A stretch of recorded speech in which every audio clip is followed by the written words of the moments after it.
এই যে মিডিয়া জগৎটা, এই যে টিভি বলেন, মোবাইল বলেন, মানে এই জাতীয় যে কোনো ইন্টারনেট জাতীয় কোনো জিনিস আমরা যত কিছু যাই দেখি, এটার মতো আমাদের জীবনযাপন করা যাবে না। হ্যাঁ, করা যাবে যদি সেখানে শিক্ষণীয় কিছু থাকে। শিক্ষণীয় যদি কিছু না থাকে তাহলে সেখানে আপনি কিছুই করতে পারবেন না, করেও কোনো ফায়দা হবে না। একটা ভিডিও আপনি দেখলেন কিন্তু সেখানে কিছু শিখতে পারলেন না, একটা ভিডিও দেখে আপনি নষ্ট হয়ে গেলেন।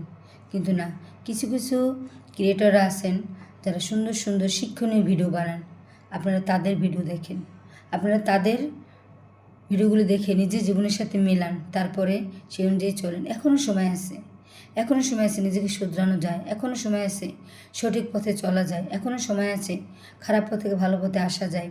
এটা শুধু আমি আমাকে বলবো না, এটা আমি ছোট বাচ্চা থেকে একদম বয়স্ক পর্যন্ত বলবো। প্রতিটা মানুষেরই শিক্ষার কিন্তু কোনো বয়স নেই। আপনি যে কোনো সময়, যে কোনো জায়গায়, যে কোনো বিষয়, যে কোনো বয়সে আপনি শিখতে পারবেন। এজন্য আপনার উচিত, যদি কোনো ভিডিও দেখেন, ভালো কোনো ক্রিয়েটরের শিক্ষণীয় ভিডিও দেখবেন, যারা দিয়ে আপনার জীবন আপনি পাল্টাতে পারবেন।